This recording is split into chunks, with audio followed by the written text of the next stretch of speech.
He isn't just small. He is impossibly small. A German shepherd so microscopic he begs for help with a voice that sounds like a cricket's chirp. At first glance, Dr. Elena Hart thinks it's a tragic premature birth, until she looks into his eyes. They aren't the cloudy, blind eyes of a newborn. They are the sharp, intelligent eyes of a grown dog trapped in a thumb-sized body. Suddenly, the clinic goes silent. Elena's hands begin to shake. Because the heartbeat she hears through her stethoscope isn't just weak, it's artificial. What she is holding isn't just a puppy. It's a secret so horrifying it could cost her everything. Someone manufactured him. Someone broke him. And now they are coming to take him back. Before we get deep into the story, please let me know in the comments where you're watching from. Hit subscribe if you're hooked in and ready to enjoy this story, because tomorrow, I have another beautiful story to share with you and I don't want you to miss it for anything. Now let's get into the story. The freezing rain lashed against the windows of the Heart Emergency Clinic as Elena scrubbed her hands for the third time that hour. She preferred the graveyard shift. The silence matched the cold wall she'd built around her heart since the accident. A frantic pounding at the glass door broke the stillness. Before Elena could reach the handle, a man in a drenched hoodie shoved a tattered jewelry box into her hands. "Don't let them find him," he hissed, his eyes darting toward the dark street. Before she could ask a single question, he vanished into the shadows. "Probably another abandoned runt," Elena muttered, her professional detachment acting as a shield. She set the box on the stainless steel table. But when she lifted the lid, her breath hitched. Curled on a velvet lining was a German shepherd, perfect in every detail, tan paws, black saddle, alert ears, but he was no bigger than her thumb. His tiny sides heaved with a shallow, rattling breath. "Oh, you poor thing," she whispered, her fingers trembling. As she reached out, the tiny creature didn't whimper. He let out a miniature, defiant bark and fixed her with a gaze that felt unnervingly human. Elena moved with practiced speed, grabbing a microheating pad. She felt his ribs, they were like toothpicks. But as she pressed her stethoscope to his chest, the rhythm wasn't a steady thump-thump.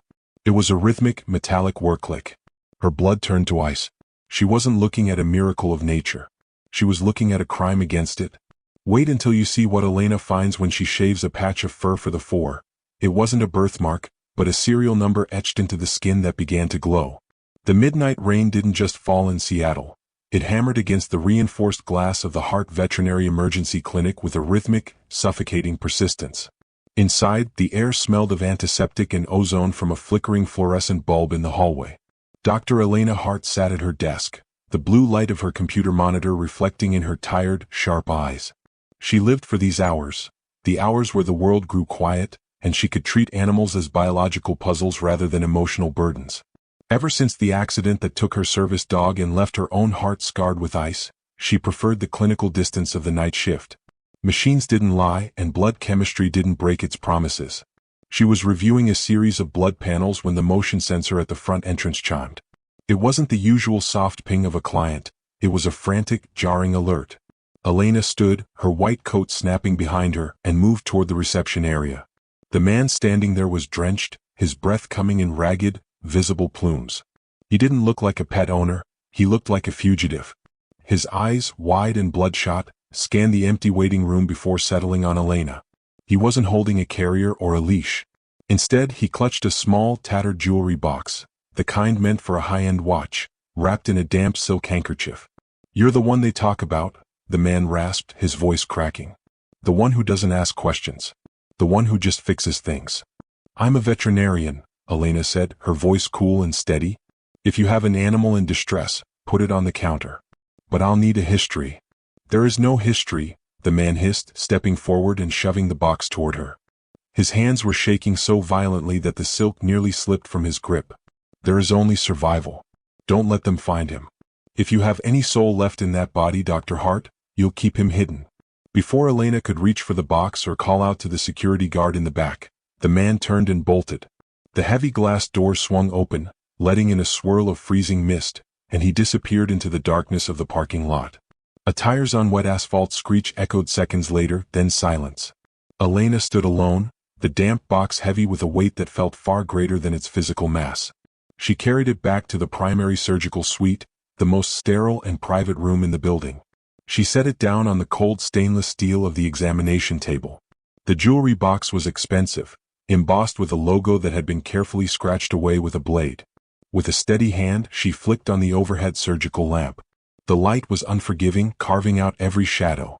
She lifted the lid. Elena had seen everything in her 15 years of practice. Crushed limbs, rare cancers, exotic reptiles smuggled in suitcases. But nothing prepared her for the sight inside the velvet lining. He was a German Shepherd.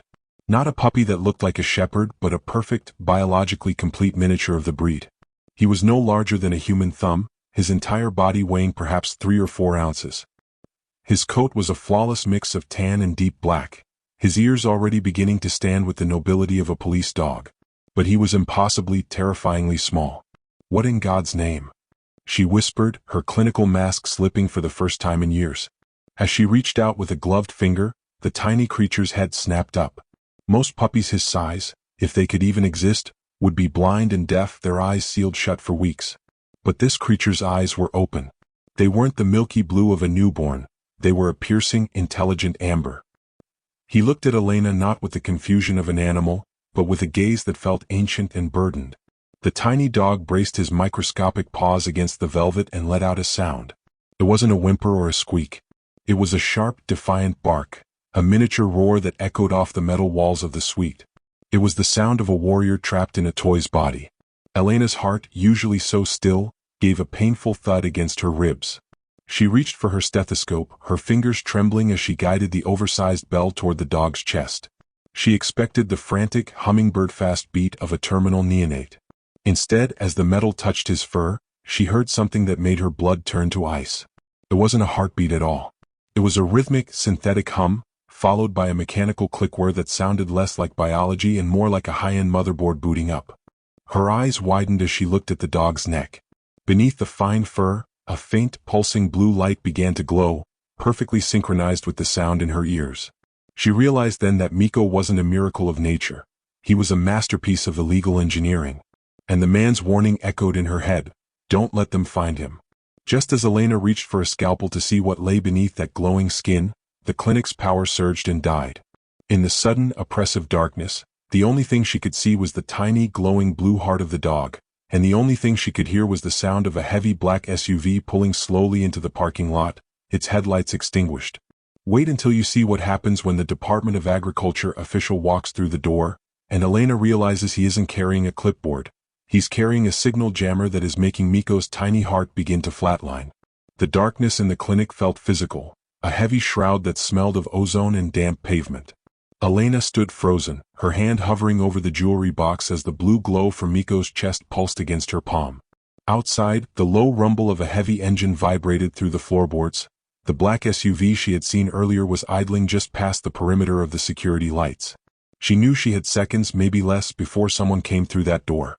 With a surge of adrenaline that bypassed her usual calculated calm, Elena scooped up the box and retreated into the imaging suite. She didn't turn on the lights.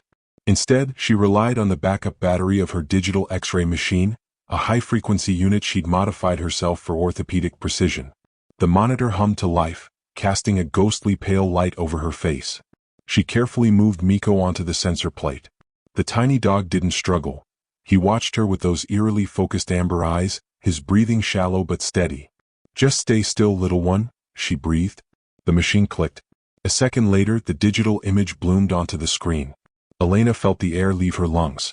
She had expected to see the soft, unformed bones of a newborn, wide growth plates, cartilage that hadn't yet calcified, and the rounded skull of a puppy. What she saw was a nightmare of biological impossibility. The skeleton on the screen was that of a fully matured 3-year-old German Shepherd, perfectly proportioned but scaled down to the size of a sparrow. The growth plates in the long bones were completely fused, a process that should have taken years, not weeks. But the most jarring detail was the mouth.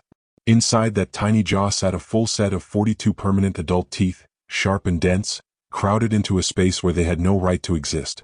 "This is impossible," Elena whispered to the empty room. "You're not a baby. You're a ghost in a doll's body." She zoomed in on the thoracic cavity. Around the heart, she saw what had caused the mechanical clicking. It wasn't a natural organ. A series of microscopic, gold-plated filaments were woven directly into the cardiac muscle, acting as a biological pacemaker that appeared to be regulating a metabolism 10 times faster than any known mammal. It was microsyndrome, but not the kind found in nature. This was induced. This was a genetic cage, A stunting protocol so aggressive it had rewritten the dog's DNA to freeze him in time while accelerating his internal clock to keep him alive. She realized then that Miko was a teacup guard dog, a designer monstrosity engineered to look like a puppy forever while possessing the lethal instincts and physical maturity of an apex predator. As she manipulated the image, a dark, rectangular shadow caught her eye near the base of the skull. It was a microchip, but it was 3 times the size of a standard pet ID. Elena grabbed a handheld scanner, her heart hammering against her ribs. She passed it over Miko's neck. Usually, a scanner would beep and display a 15-digit number linked to a national database. Instead, the scanner screen turned blood red. A single line of text scrolled across the display. Encryption active. Biometric link established. Property of Apex Genetics. Do not attempt retrieval. Below the text, a progress bar began to fill. The chip wasn't just an ID, it was a beacon. It wasn't searching for a lost and found registry, it was pinging a secure, private server, broadcasting a recovery signal that was likely being tracked by the men in the SUV outside. Elena's breath hitched as the scanner suddenly chirped, successfully bypassing a layer of the chip's firewall. A coordinates map flickered onto the screen, showing a remote facility hidden in the Cascades, but it was the file name attached to the chip that made her stomach turn. Project Teacup. Subject 0. Status: unstable prototype. Disposal mandatory. A heavy thud echoed from the front of the clinic, the sound of the main door being forced. Footsteps, heavy and synchronized, began to move through the reception area toward the treatment rooms. The heavy thud of the front door was followed by a silence that felt far more dangerous than the noise. Elena's pulse thrummed in her fingertips as she looked down at Miko. The tiny dog's amber eyes were fixed on the door of the imaging suite, his hackles, microscopic as they were, rising in a stiff line along his spine. He knew. Even without the benefit of a full-sized brain, his engineered instincts were screaming. Elena didn't have time to think. She scooped the jewelry box off the table, but it was too bulky, too obvious. Instead, she reached for Miko. He was warm, vibrating with that unnatural high-frequency hum. She slipped him into the deep pocket of her white lab coat, cushioning him with a bundle of sterile gauze. She felt a sharp pinprick sensation as his tiny adult teeth nipped at her thumb, not a bite of aggression but a warning. "Stay quiet," she whispered, her voice a ghost of a sound. She stepped out of the imaging suite just as the hallway lights flickered back to life, buzzing with a sickly yellow hue. A man stood in the center of the reception area. He was dressed in a crisp, charcoal gray suit that looked too expensive for a government salary, carrying a leather briefcase that seemed more like a weapon than an organizer. He was tall, with a face that looked like it had been carved from granite, immobile and cold. "Dr. Hart," the man said. It wasn't a question. "The clinic is closed," Elena replied, her voice regaining its ironclad professional edge. She kept her right hand buried in her pocket, her fingers gently shielding Miko. "We had a power surge. I'm in the middle of a triage." "I'm sure you are." "My name is Miller with the Department of Agriculture Animal Health Inspection Service." He flashed a gold badge so quickly it was a blur of metal. "We received a tip regarding a high-risk biohazard animal dropped at this location. A mutilated canine. I'm here to take custody for public safety." Elena felt Miko stir against her hip. The tiny dog was trembling now, a fine vibration that she hoped Miller couldn't see through the fabric of her coat. "The man who was here left a box of discarded medical waste. There was no animal, Mr. Miller. Only a prank or a mistake." Miller stepped closer, the smell of expensive cologne and gun oil trailing behind him. "Dr. Hart, let's not play games. We know what was in that box." As he tilted his head, the light caught the side of his neck. Tucked behind his ear was a thin, translucent coil, a tactical earpiece, the kind used by private security or high-level recovery teams, not agricultural inspectors. His hand stayed hovering near the lapel of his jacket, a posture designed for a quick draw. "If you have a warrant, I'd be happy to call the local sheriff to verify it," Elena said, her eyes narrowing. "Until then, you are trespassing in a private medical facility during a power emergency. Now." Miller's jaw tightened. For a second, the mask slipped, and Elena saw the predatory hunger of a man who had never been told no. He glanced toward the imaging suite, his eyes lingering on the still warm X-ray monitor. He knew she was lying. But he also knew that a forced entry without a clean retrieval would leave a trail Apex Genetics couldn't afford. "This is a mistake that will cost you your license, doctor," Miller said softly. He turned on his heel, his movements too fluid, too trained. "We'll be back with the proper paperwork." I suggest you don't lose what doesn't belong to you. Elena watched through the glass as he walked to the black SUV. He didn't drive away immediately. He sat in the driver's seat, the glow of a laptop screen illuminating his face as he stared directly at the clinic. She pulled Miko out of her pocket. The tiny dog was gasping, his tongue a sliver of pink against his black muzzle. But it wasn't just the stress of the encounter. As Elena held him up to the light, she saw a dark, spiderweb pattern of veins beginning to spread from the site of his microchip. The spiderweb of darkened veins beneath Miko's skin was spreading, a bruised purple map that pulsed with a frantic, stuttering light. Elena watched the digital thermometer in her hand climb. 103, 104, 105 degrees. For a dog, this was the threshold of heat stroke. For a creature whose heart was part silicon and part muscle, it was the preamble to a total system meltdown. She knew the medical reality. Miko wasn't just sick, he was being deleted. The Department of Agriculture agent in the SUV was likely running a localized jamming signal or a high-frequency override. She needed a scalpel for the chip, but the chip was woven into the carotid artery. Removing it without knowing the fail-safe protocol would be like cutting the red wire on a bomb while blindfolded. She needed a hacker. She needed someone who saw the world in strings of binary and hidden backdoors. She needed Jax. Elena reached for her burner phone, her fingers hovering over a number she had deleted 3 times in as many years. Jax was the man she had left behind in the wreckage of her old life, the only person who had ever managed to look past her clinical armor. He was also a disgraced systems architect who had once breached a federal server on Adair. The phone rang twice before a gravelly, sleep-deprived voice answered. Elena? It's 3 in the morning. Unless you're dying or you finally realized I was right about the pizza place in Tacoma, you shouldn't be calling. Jax, I need you. I have a patient on my table that shouldn't exist, Elena said, her voice cracking for the first time. He's a German shepherd the size of a lemon, Jax. He has a synthetic heart, and his microchip is broadcasting a kill code. If I don't get into the Apex Genetics mainframe in the next 20 minutes, his internal organs are going to cook.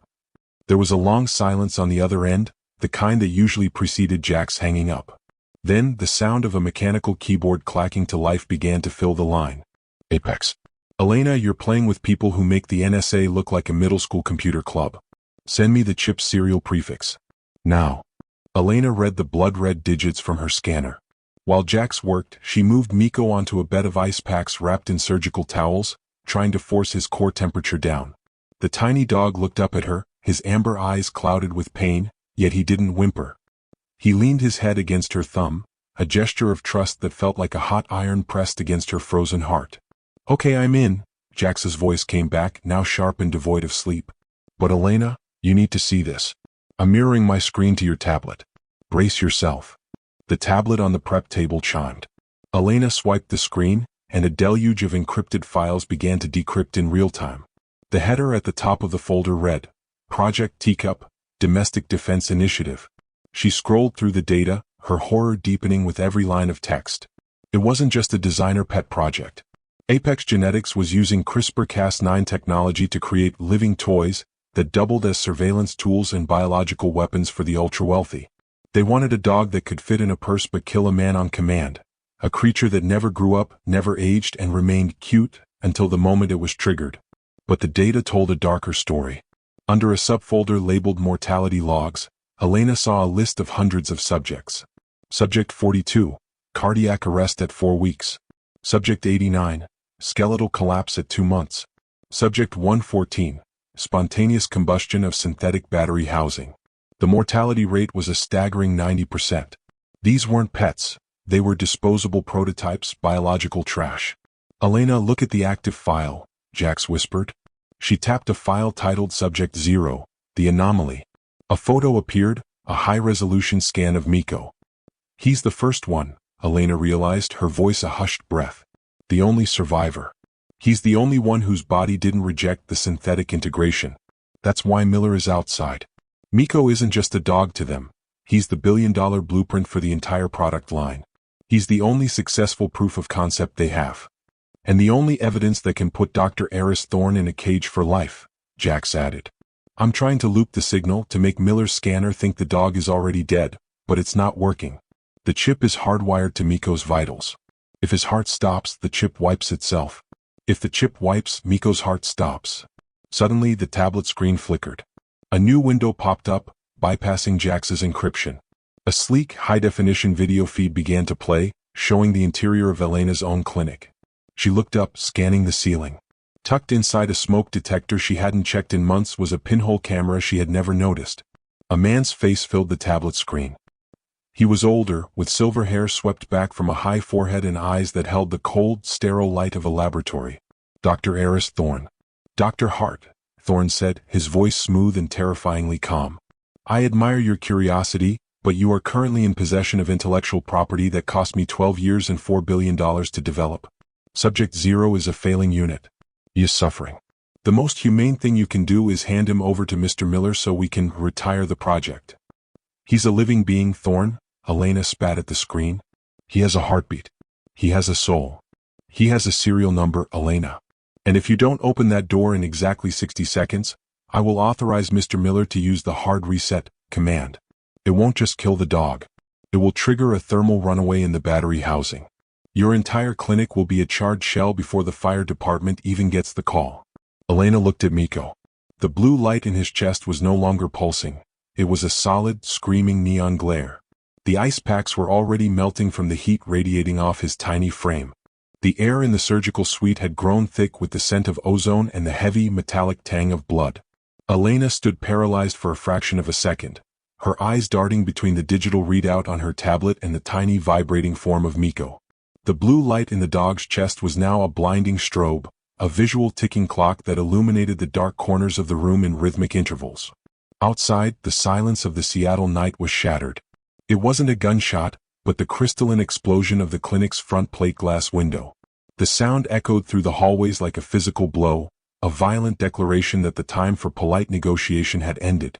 Elena's heart hammered a frantic rhythm against her ribs, but the cold, clinical instinct she had spent years honing took over. She snatched Miko from the ice-covered towels, his tiny body now radiating a heat that felt like a fevered coal. She ignored the way her own hands shook, focusing instead on the weight of the creature. No heavier than a handful of coins, yet carrying a weight that threatened to pull her entire world into the abyss. Jax, did you hear that? She whispered into her headset, her voice barely audible over the wind now whistling through the broken front window. I heard it, Jax's voice crackled back tight and strained. Elena, they're not waiting for the hard reset timer. Miller just stepped out of the SUV. He's got 3 guys with him. They aren't wearing agricultural badges anymore, Elena. They're wearing tactical vests. You need to get to the secure room. Now. Before she could move, her tablet chimed with a piercing, high-pitched notification. It wasn't Jax. A new file had been pushed through the clinic's local area network, bypassing every firewall she had installed. The file opened automatically.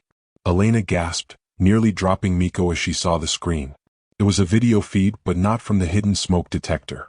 This was a high-angle shot of her, right now, standing in the surgical suite. The perspective was shifting, swaying slightly. She looked up at the skylight. A drone, no larger than a dragonfly, was hovering just inches from the glass, its multi-lens camera array tracking her every movement with predatory precision. They weren't just watching her, they were targeting her. The phone in her pocket began to vibrate with a persistent, aggressive hum. The caller ID was a string of zeros. She answered, pressing the phone to her ear with a shoulder while she began to sweep surgical instruments into a sterile tray. Dr. Hart, the voice of Eris Thorne returned, colder than the ice she had just used to cool Miko. You are witnessing the dismantling of your life in real time. Do you hear the glass? That is the sound of your professional sanctuary being violated. By tomorrow morning, this clinic will be a crime scene, your medical license will be revoked by a board I happen to fund, and you will be a woman with nothing but a very small, very dead memory. You're a murderer, Thorne, Elena spat, moving toward the heavy steel door of the internal pharmacy, the only room in the clinic with reinforced walls and no windows. You turned a living creature into a bomb. I turned a fragile, flawed biological specimen into a masterpiece of engineering, Thorne corrected her, his tone dripping with the arrogance of a man who played God on his lunch breaks. Subject 0 is my property. He is the culmination of a decade of research into CRISPR-mediated growth suppression. Every cell in his body belongs to Apex Genetics. You are committing grand larceny, Doctor. Return the property to Mr. Miller, and I might allow you to keep your life, even if I have to take your career. I'm not giving him to you, Elena said, her voice growing stronger as she locked the pharmacy door behind her, sliding the heavy deadbolt into place. I've seen the logs. I've seen the 90% mortality rate. You aren't retiring him. You're erasing the evidence of your failure. Failure is a relative term, Thorne replied. Miko is the only one who survived the integration because his DNA possessed a unique resilience.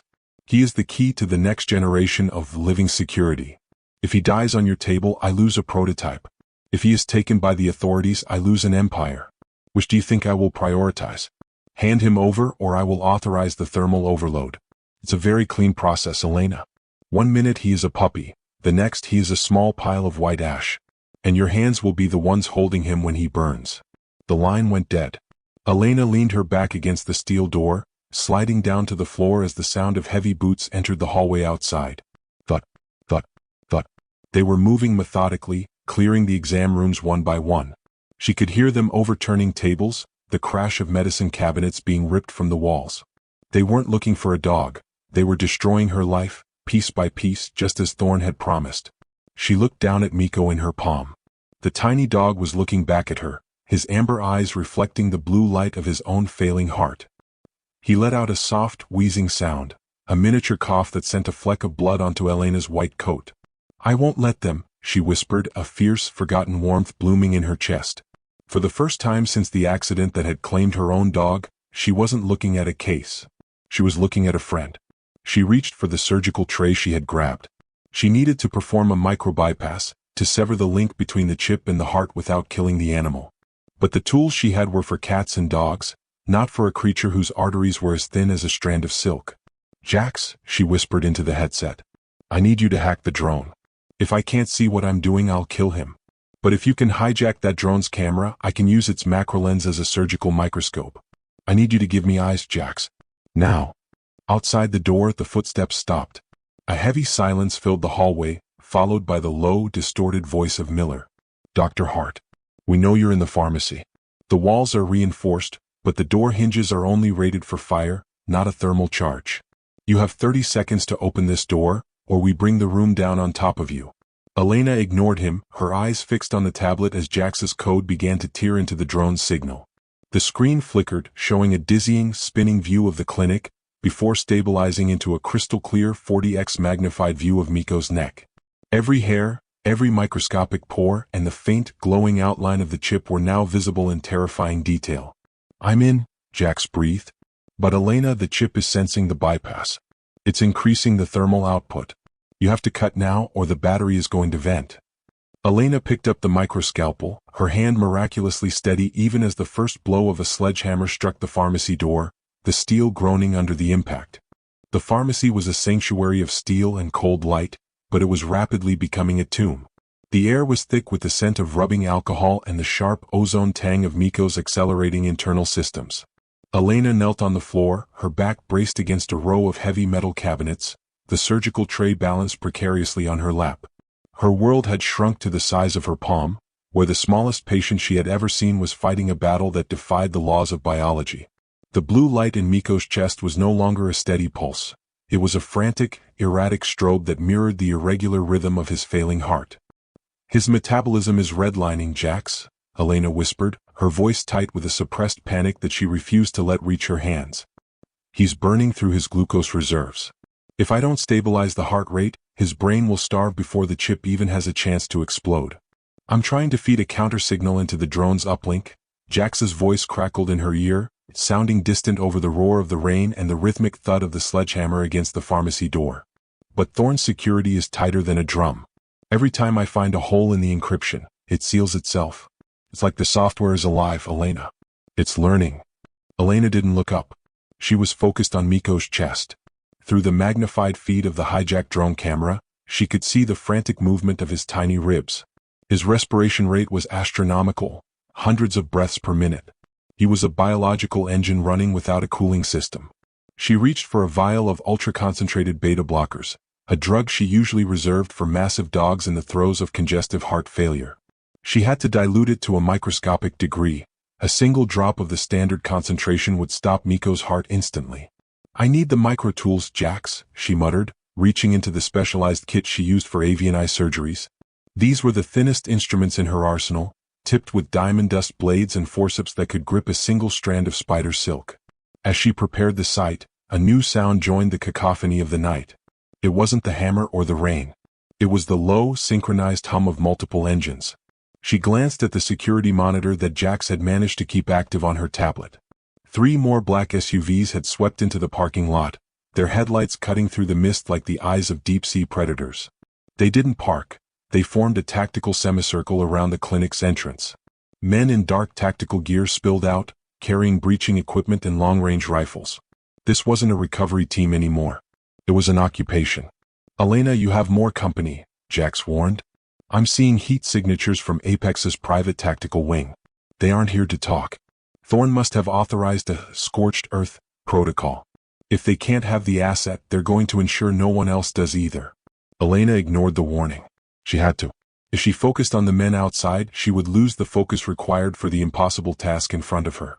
She adjusted the drone's camera, zooming in until Miko's carotid artery looked like a massive, pulsing river on her screen. There it was, the microchip. It wasn't just sitting under the skin. As she moved the fur aside with a sterilized probe, she saw the horrifying truth of Project Teacup. The chip had sprouted tendrils, microscopic, synthetic filaments that had threaded themselves around the vagus nerve and the spinal cord. It was a biological parasite designed to integrate so deeply into the host that removal would mean certain death. It was a failsafe of the most cruel design. The dog was the lock and the chip was the key. To turn the key was to break the lock. "He's integrated, Jax," Elena breathed, her eyes wide. "The chip is mimicking his neural pathways. If I just pull it, I'll sever his entire nervous system. He'll be paralyzed or worse." "Then don't pull it," Jax said, his voice dropping to a low, intense register. "Bypass it. You told me the heart is synthetic, right? Treat it like a hardware swap. Cut the power lead from the chip to the heart and jumpstart the heart with an external pulse. If we can keep the heart beating independently for even 10 seconds, I can trick the chip into thinking the host is dead. It'll stop the thermal runaway." It was madness. It was performing a heart transplant on a creature the size of a cricket while a tactical team prepared to blow the door off its hinges. Elena took a breath, closing her eyes for a split second to find the center of her being, the place where she was no longer a woman mourning a lost dog, but a surgeon who refused to lose another life. "Ready the pulse, Jax," she commanded. She picked up the microscalpel. The blade was so fine it was almost invisible to the naked eye. Using the drone's magnified feed, she made the first incision. A tiny bead of bright, oxygenated blood welled up. Miko gave a small, pained twitch and Elena felt her heart break. "I'm sorry, little one," she whispered. "Stay with me." Outside, the hammering stopped. A heavy, metallic clink followed, the sound of a shaped charge being placed against the door's frame. 10 seconds, Elena," Jax shouted. "They're prepping a breach." Elena's hand was a statue. She slid the blade into the gap between the chip and the synthetic heart valve. She could see the filaments now, glowing with that malevolent blue light. They were vibrating, sensing the intrusion. The temperature of Miko's skin was blistering against her fingertips. Slice. The first filament snapped. Miko's heart rate plummeted. The monitor on the tablet flatlined into a long, terrifying drone. "He's into arrest," Elena cried. "Jax, the pulse. Give me the pulse." "I'm trying." "The firewall is pushing back. It's fighting the external command." Elena didn't wait. She grabbed 2 sterile needles, connected them to a low-voltage battery from her surgical headlight, and touched them directly to the synthetic casing of Miko's heart. Clear. A spark jumped. Miko's tiny body arched. On the screen, the flat line stayed flat. "Come on," Elena begged, tears finally spilling over her lashes and hitting the stainless steel tray. "Come on, Miko. Fight. You're a shepherd. You don't give up." The sound of a countdown echoed from the hallway. 3, 2, 1. A deafening roar shattered the pharmacy. The steel door didn't just open. It was buckled inward by a directed explosion, filling the room with white smoke and the smell of cordite. Elena shielded Miko with her body, crouching over him as figures in gas masks stepped through the haze, their laser sights dancing across the walls like red ghosts. In the chaos, amidst the smoke and the screams of the men, a tiny rhythmic thump-thump suddenly filled Elena's headset. "He's back," Jax screamed. "The heart is independent. I spoofed the signal. The chip thinks he's Ash." Elena looked down. Miko's amber eyes were open, and though he was weak, he let out a breath that smelled of life. But as she looked up, she saw the barrel of a rifle leveled directly at her forehead. Miller stepped through the smoke, his mask hanging around his neck, his face twisted into a mask of pure, murderous rage. "The dog, doctor," Miller said, his voice a low growl. "Give me the dog or I'll find out if your heart is as hard to stop as his." The atmosphere inside the pharmacy had reached a point of impossible tension, a pressurized chamber where the laws of nature were being methodically dismantled. Dr. Elena Hart sat on the cold linoleum floor, her back braced against the pharmaceutical fridge, but she no longer felt the cold. All she felt was the searing heat radiating from the jewelry box. Miko was no longer a dog, he was a thermal event. His internal temperature was climbing at a rate that would have liquefied the organs of any natural animal. But Miko was not natural. As his accelerated metabolism redlined, the synthetic components woven into his flesh began to hum, a high-pitched, crystalline whine that vibrated in Elena's teeth. "Elena, talk to me." Jax's voice was a frantic staccato in her earpiece, competing with the roar of the storm outside. "The telemetry I'm seeing on the bypass is insane. His heart rate is hitting 400 beats per minute. That's not a heartbeat, it's a vibration.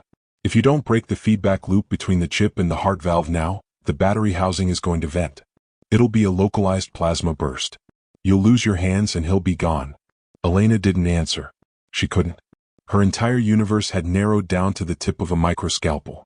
She had spent a lifetime training for the precision of surgery, but this was different. Usually she was repairing a fracture or removing a tumor. Now she was performing a mechanical intervention on a biological ghost. She reached for her tray of micro-tools, instruments so delicate they were used primarily for avian ophthalmology, surgeries on the eyes of songbirds. The forceps were tipped with diamond dust, capable of gripping a single nerve fiber without crushing it. She adjusted the surgical loops strapped to her head, the magnification lenses bringing Miko's neck into sharp, terrifying focus. Through the hijacked drone feed being mirrored onto her tablet, she could see the spider chip. It wasn't just sitting under the dermis. It had woven itself into the carotid sheath. Microscopic, gold-plated filaments had wrapped around the vagus nerve like the roots of a strangler figure. This was the anomaly Thorne had spoken of, the successful integration. Miko's body had accepted the machine, and now the machine was taking him down with it as it received the hard reset command. "I need to isolate the power lead," Elena whispered, her voice a ghost of a sound. She was speaking to herself, anchoring her mind against the sound of the sledgehammer hitting the door in the distance. Thud, thud, thud. Each strike sent a shiver through the floor, but her hands remained like stone. "If I can sever the link to the chip before the heart reaches critical mass, I can jumpstart him manually." "Elena, look at the parking lot," Jax interrupted, his voice dropping an octave in pure dread. She risked a glance at the tablet's secondary window. The security feed showed 3 more black SUVs, Cadillac Escalades with reinforced plating, swerving into the clinic's lot, their tires screaming on the wet asphalt. They didn't park like visitors. They formed a tactical wedge, their high-beam LEDs washing the clinic in a blinding, artificial white. Men in black tactical gear spilled out, not with clipboards or badges, but with suppressed submachine guns and breaching charges. These weren't agricultural inspectors. This was a private military contractor, Apex Genetics Recovery and Disposal Wing. "They're here," Elena said, a strange, fatalistic calm settling over her. "Jax, how long until the door gives?" "The pharmacy door is steel, but the frame is just standard timber. 3 minutes, maybe 4 if they use a ram. If they use C4, 3 seconds. Elena, you have to leave him. Get out through the vent. You can't save a dog that's designed to be a bomb." "I am not leaving him," Elena snapped. She dipped the microscalpel into the incision. A bead of blood, dark and unervingly viscous, bubbled up. Miko gave a tiny pain twitch. His amber eyes flickered open, looking directly into Elena's. There was no canine confusion there. There was a plea. A recognition. For the first time in years, the wall Elena had built around her heart cracked. She wasn't looking at a prototype. She was looking at a soul trapped in a prison of gold and silicon.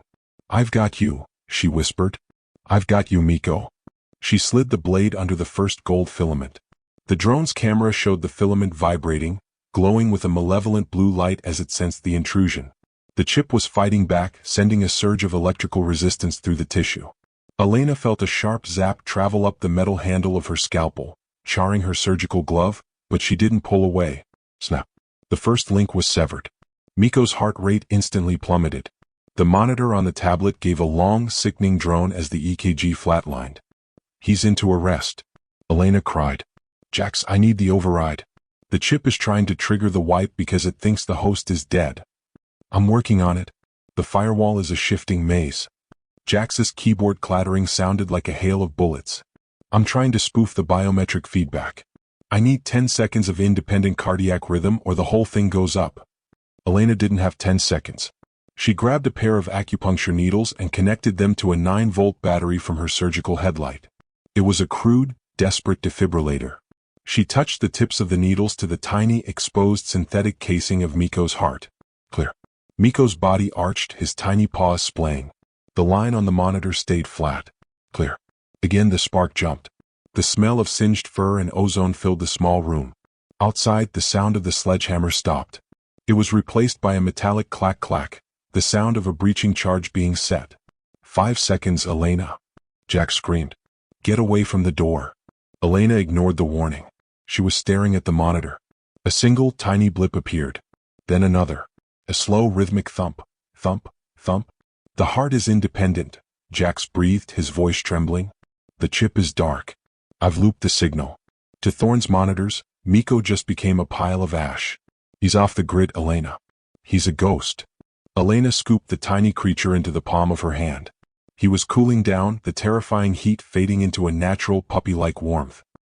He let out a soft, wheezing breath, his tail, no larger than a matchstick, giving a single weak twitch against her thumb. We did it, she whispered, a tear of pure, unfiltered relief tracking through the dust on her cheek. We saved him. The world ended in a flash of white light and a roar that felt like the earth splitting open. The pharmacy door didn't just open. It was disintegrated by a directional thermal charge. The shockwave threw Elena backward against the medicine cabinets, her head hitting the metal with a sickening crack. Her vision blurred, swimming in a sea of gray smoke and dancing red laser dots. Through the haze she saw boots. Heavy, tactical boots stepping over the charred remains of the door. Miller stepped into the room, his face a mask of cold, professional indifference. He wasn't wearing his suit anymore. He was in full combat gear, a suppressed 416 Hong Kong dollars rifle leveled at Elena's chest. He looked at the jewelry box, then at the smoking debris of the surgical tray, and finally at Elena's closed fist, where she was shielding Miko with her very life. Dr. Hart, Miller said, his voice sounding as if it were underwater. You've caused a significant delay in our production schedule. Dr. Thorne is very displeased. He doesn't like it when his property is tampered with. He stepped forward, the barrel of the rifle cold against Elena's forehead. Give me the asset. Now. Or I'll start by taking the hand that's holding him. Elena looked up at him, her vision clearing just enough to see the predatory gleam in his eyes. She felt Miko stir in her palm. The tiny dog wasn't shaking anymore. He was focused. And as Miller reached down to pry her fingers open, Elena noticed something the scanners had missed. A second dormant light deep within Miko's throat, beginning to glow with a fierce, emerald green. The explosion that had claimed the pharmacy door was still ringing in Elena's ears, a high-pitched, lonely whistle that made the world feel distant and disjointed. The smoke was a swirling ghost of gray and white, smelling of burnt electronics and pulverized wood. Elena lay on the floor, her body shielding the small, warm weight in her palm. Her head throbbed where it had struck the metal cabinet, a warm trickle of blood beginning to mat her hair, but the pain served as a tether. It reminded her she was still alive. It reminded her that the fight wasn't over. Through the haze, the silhouette of Miller appeared, a dark tower of tactical precision. Behind him, 2 other men moved like shadows, their footsteps heavy and methodical. The red dots of their laser sights cut through the smoke, searching the room like the eyes of hungry insects. Elena clutched Miko tighter, feeling the frantic but steady beat of his heart against her skin. He was alive. Against all logic, against the killing intent of a billion-dollar corporation, he was still breathing. You're a persistent woman, Dr. Hart, Miller said, his voice echoing in the small space. He didn't sound angry, he sounded bored, which was infinitely more terrifying. To him, this wasn't a battle of ethics. It was a retrieval of a misfiled piece of equipment. Persistent, but ultimately irrelevant. The asset, if you please. My men are tired, and I have a plane to catch. Elena scrambled backward, her heels digging into the linoleum. Her hand brushed against the heavy tray of surgical instruments she had dropped. Her fingers closed around a canister of pressurized medical-grade CO2. It was a small thing meant for cooling tissue or powering certain microsaws, but it was all she had. He's not an asset, Elena rasped, her voice thick with the dust of the explosion. He's a living creature. And you're not taking him. Miller sighed, a sound of weary disappointment. He gestured to the man on his left, who stepped forward with a pair of heavy-duty restraints. We can do this with you intact, or we can do this with you as a footnote in a police report about a tragic gas leak. Choose quickly. In that moment, Elena didn't see the vet clinic. She didn't see the career she had spent a decade building, or the sterile, safe walls she had lived within to avoid the pain of the outside world. She saw Mikko. She saw the way his tiny paws moved in his sleep, the way his amber eyes had looked at her with a depth of intelligence that no machine could ever replicate. She realized with a sudden jarring clarity that she didn't just want to save him because it was her job. She loved him. She loved this impossible, microscopic scrap of life more than she loved her own safety, more than she feared the shadows that Thorn could cast over her future. "Jax!" she screamed into her headset, hoping the connection hadn't been severed by the blast. "The fire suppression system. Trigger the manual override." "Elena, I'm almost locked out." Jax's voice was a frantic whisper, nearly drowned out by the sound of sirens in the distance. The first signs that the police were finally responding to the calls of neighbors. "Wait. I've got a backdoor through the HVAC. Hold your breath." Suddenly, the ceiling of the pharmacy erupted. Not with fire, but with a dense, blinding cloud of chemical fire suppression foam. It hissed as it filled the room, a white wall of nitrogen-enriched bubbles that obscured everything. Miller's men shouted, their laser sights becoming useless in the opaque white soup. Elena didn't hesitate. She knew every inch of this room. She stayed low to the ground, where the air was still clear, and crawled toward the back of the pharmacy. There was a small, reinforced dumbwaiter used for sending narcotics up to the second-floor recovery ward. It was never meant for a human, but Elena was small, and the adrenaline of a cornered animal was coursing through her veins. She shoved the surgical tray inside, then tucked Mikko into the pocket of her lab coat, and hauled herself into the narrow metal shaft. Her shoulders scraped the sides, the cold steel biting into her skin, but she didn't care. She grabbed the manual pulley rope and hauled with everything she had. Below her, she heard the pharmacy door erupt again as Miller's men lost their patience. "Thermal vision. Get the thermal vision on," Miller roared. Elena reached the second floor just as a hail of bullets tore through the floor of the dumbwaiter. The metal buckled, sparks flying inches from her feet. She rolled out onto the dark floor of the recovery ward, gasping for air. This part of the clinic was still under construction, filled with plastic tarps and skeletal wooden framing. It was a labyrinth of shadows. She ran toward the central surgical suite, the glass box. It was a room designed for high-profile surgeries, encased in triple-paned, shatter-resistant glass.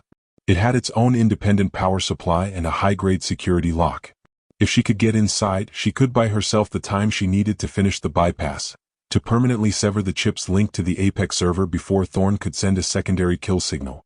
She burst into the suite, slamming the heavy glass door shut and engaging the electronic lock. The hum of the independent generators kicked in, and the room flooded with a soft, blue LED light. Mikko was whimpering now. The stress of the flight and the remnants of the thermal surge were taking their toll. Elena placed him back on a sterile drape. She had to finish this. The chip was still in his neck, its gold filaments partially severed but still capable of receiving data. She grabbed a fresh microlaser scalpel, her hands moving with a speed that felt like a trance. Clang, clang, clang. The men were at the glass door. Miller stood on the other side, his face distorted by the thickness of the panes. He didn't try to shoot through it. He knew the glass was rated for small arms fire. Instead, he held up a small black remote, the master override for the clinic's smart systems. "You're trapped, Doctor," Miller's voice came through the intercom system. "Thorn has given me the final authorization. If I press this, the Project Teacup failsafe isn't just a heart stop. It's a complete cellular breakdown. The dog will liquefy in your hands. Is that what you want for him?" Elena ignored him. She was looking at the monitor.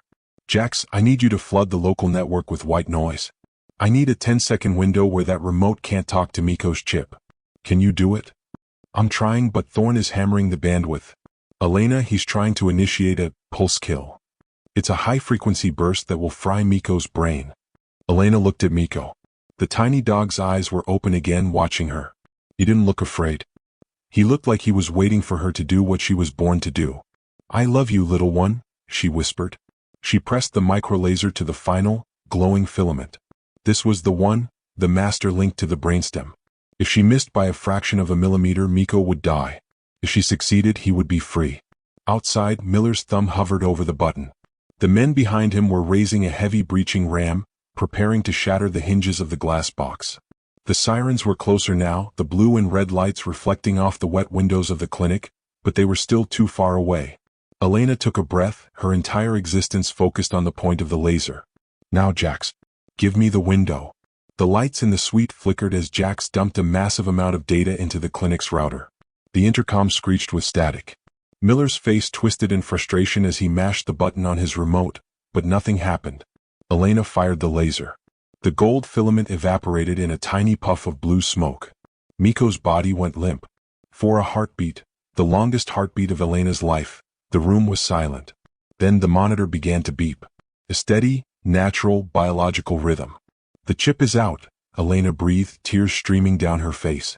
He's free. Jax, he's free. But the victory was short-lived. The breaching ram hit the glass door with the force of a falling tree. A spiderweb of cracks blossomed across the surface. Miller looked at the remote, saw it was useless, and drew a heavy-caliber handgun. He wasn't going to wait for the ram. He was going to put a bullet through the center of the cracks.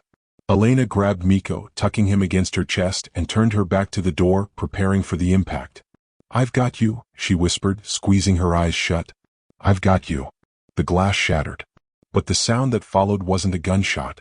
It was a sound Elena had never heard before, a deep, resonant, subsonic thrum that seemed to come from Miko himself. The tiny dog in her pocket wasn't whimpering anymore. He was standing up, his tiny mouth open, and as a green light began to pulse from the back of his throat, the air in the room began to shimmer with an intense, localized electromagnetic field. The air in the surgical suite didn't just vibrate, it curdled. The subsonic hum emanating from Miko's tiny open maw was a sound that shouldn't have been possible for a creature of his displacement. It was a resonant frequency that tapped into the very atoms of the room, a low-frequency growl that bypassed the ears and settled deep in the marrow of Elena's bones. Miller's finger was a fraction of a millimeter from the trigger of his handgun when the green light from Miko's throat flared into a blinding emerald nova. There was no explosion, only a sudden, violent silence. Every electronic device in the room, the surgical monitors, the LED lights, the tablet displaying Jax's frantic code, died instantly.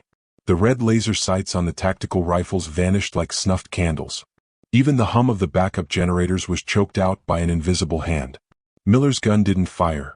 The electronic firing pin of his high-tech sidearm had been fried into a useless lump of slag. The men in the doorway stumbled, their tactical headsets screeching with feedback before going dead, leaving them disoriented and deafened in the sudden absolute darkness. But the darkness didn't last. The Seattle night outside was suddenly illuminated by a different kind of light.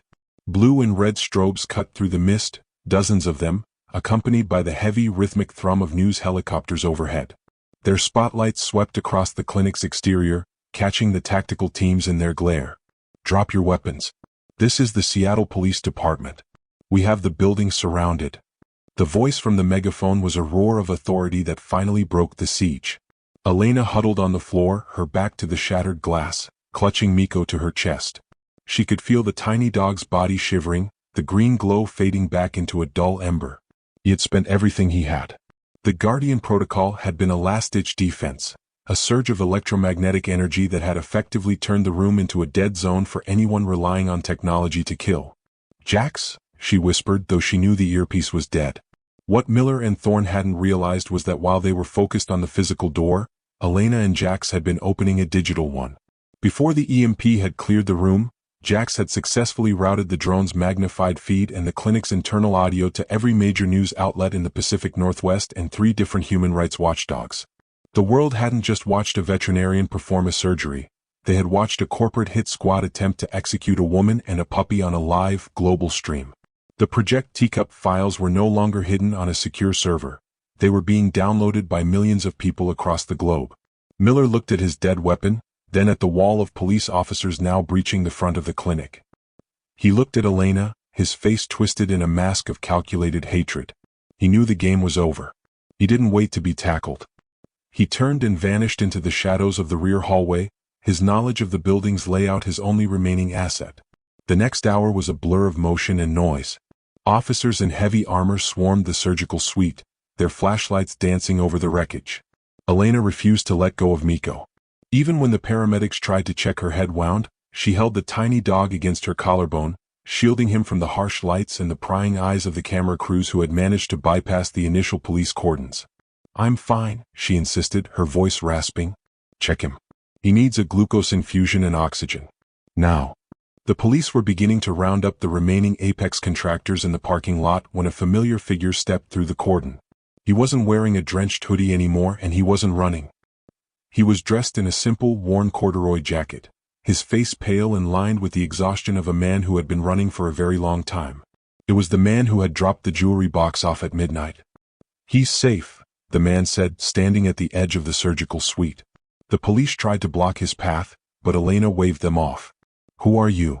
Elena asked, her eyes narrowing. "You almost got us killed." "My name is Dr. Elias Thorne," the man said, and the room seemed to grow colder at the mention of the name. "I am Eris Thorne's brother. And I am the man who designed Miko's heart." Elias walked forward, his hands raised in a gesture of peace. He looked down at Miko, a sad, weary smile touching his lips. "I didn't give him to you because I thought you were the best vet in the city, Elena. I gave him to you because I knew you were the only one who wouldn't look at him and see a paycheck. I saw your files years ago, the way you fought for that service dog of yours. I knew you'd fight for him too." He reached into his pocket and pulled out an encrypted data drive, holding it out to the lead detective who was standing nearby. "Everything is here. The genetic sequences, the offshore funding from Apex's military partners, and the recordings of my brother authorizing the disposal of the previous 99 subjects. Miko isn't just a prototype, he's the survivor of a massacre." Elias turned back to Elena, his eyes wet with tears. "My brother wanted to create a creature that was a weapon first and a companion second. But biology is stubborn, Elena. Miko didn't survive because of the CRISPR edits or the synthetic heart. He survived because he refused to stop loving the world, even when the world tried to shrink him into nothing. He's more than a dog now. He's the evidence that can never be erased." As the detective took the drive, Elias knelt beside Elena. He reached out a trembling finger and gently stroked Miko's head. The tiny dog leaned into the touch, a soft, tired wag of his tail fluttering against Elena's arm. "It's over," Elias whispered. "The whistleblower has spoken. The world knows." But as the police began to lead Elias away for questioning and the news crews began to broadcast Thorne's brother's confession to the world, Elena felt a cold prickle at the back of her neck. She looked toward the darkened parking lot, past the police cruisers and the milling crowds. Standing under a lone street lamp, barely visible in the rain, was a figure she recognized. It wasn't Miller. It was a woman she had seen in the Apex Genetics files, the head of their refinement division. She wasn't looking at Elena. She was looking at Miko, and she was holding a tablet that was glowing with a familiar, emerald green light. The morning that followed the long night at Hart Veterinary Emergency Clinic did not arrive with a gentle sunrise, but with the harsh, flickering glare of 1,000 camera flashes and the rhythmic beat of justice. By 6 a.m., the black SUVs of Apex Genetics had been replaced by a fleet of federal vehicles. The world had watched the live stream, and the outcry had been a tidal wave that no amount of corporate lobbying could stem.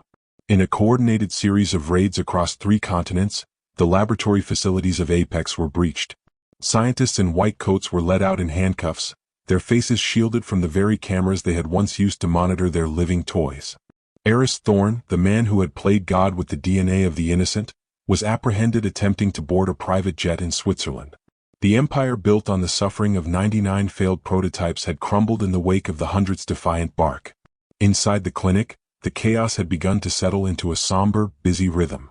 The smells of smoke and cordite were being scrubbed away by a professional remediation crew, but the spirit of the place had been irrevocably changed. Dr. Elena Hart sat in the center of the restored surgical suite, the glass door now replaced with temporary plywood, but the air inside was finally clear. For the first time in years, she wasn't looking at the clock, counting the minutes until her shift ended so she could retreat into her lonely, silent apartment. She was looking at the small bundle of fleece sitting on her lap. Miko was sleeping. The emerald glow that had nearly cost him his life was gone, replaced by the steady, healthy warmth of a creature who had finally found peace.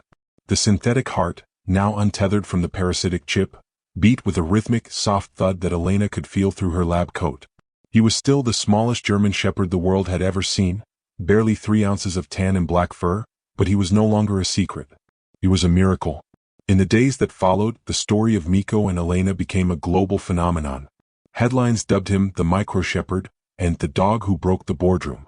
People from every corner of the planet sent messages of support, flowers, and tiny hand-knitted blankets. But for Elena, the fame was a secondary noise. The real change was internal. The ice that had coated her heart since the loss of her own service dog hadn't just cracked. It had melted under the heat of Miko's survival. She realized that for years she had been a veterinarian who treated bodies while ignoring the souls within them. She had used her clinical detachment as a shield against the pain of loss, forgetting that the capacity to feel pain is the price we pay for the privilege of love. "He's going to stay small, isn't he?" Elias Thorne asked, stepping into the room. He had been cleared of any criminal wrongdoing after his testimony provided the final nail in his brother's legal coffin. He looked older, more fragile, but there was a light in his eyes that hadn't been there when he first dropped the jewelry box. "Physically, yes," Elena said, gently stroking Miko's ears with the tip of her pinky finger. "The genetic stunting is permanent. His bones are fused, and his metabolism has stabilized at a miniaturized scale. He'll never grow larger than a kitten. But his health is perfect. His heart is strong, and his mind is sharper than any dog I've ever treated. He's not a toy, Elias. He's a survivor.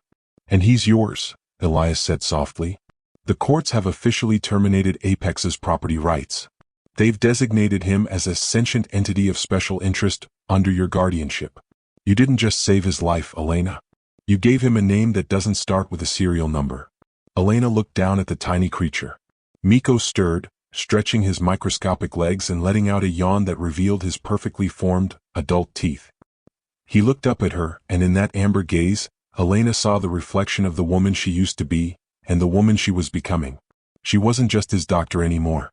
She was his protector. She was the wall between him and a world that would always try to exploit the rare and the beautiful.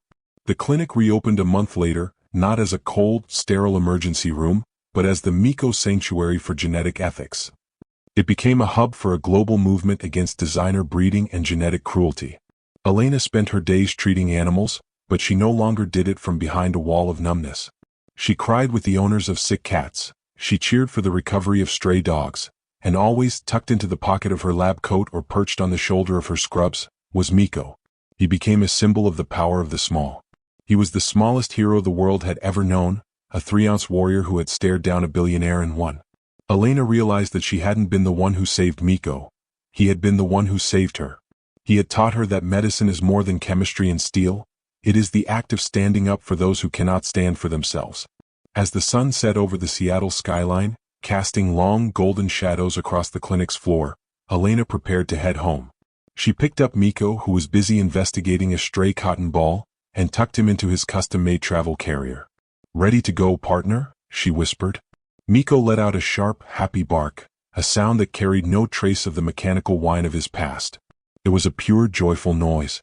Elena smiled, a genuine, warm expression that reached her eyes. She walked toward the door, feeling the weight of the world, but this time, it was a weight she was proud to carry. But as she reached for the light switch, she noticed a small, flickering light on her computer monitor. A single, encrypted message had bypassed the new high-grade security Jax had installed. It was an image, a satellite thermal scan of a remote island in the South Pacific. Deep in the jungle, a cluster of buildings glowed with the unmistakable emerald green signature of a Phase 2 facility. Underneath the image was a single sentence in a font she recognized from Eris Thorne's personal files. The blueprint was just the beginning. The pack is waiting. Elena's hand froze on the switch. She looked down at Miko, then back at the screen. The battle for the clinic was over, but the war for the future of the species had just begun. Somewhere in the dark corners of the world, the Project Teacup survivors were being woken up, and they weren't all as friendly as the one in her arms. Dr. Elena risked her career, her clinic, and her life to keep this tiny soul breathing. The least we can do is make sure her sacrifice wasn't in vain. Don't let this story end here in the shadows. Smash that like button and subscribe to ensure Miko's light stays bright. If you've ever felt small and unprotected, this is your chance to stand up for someone else.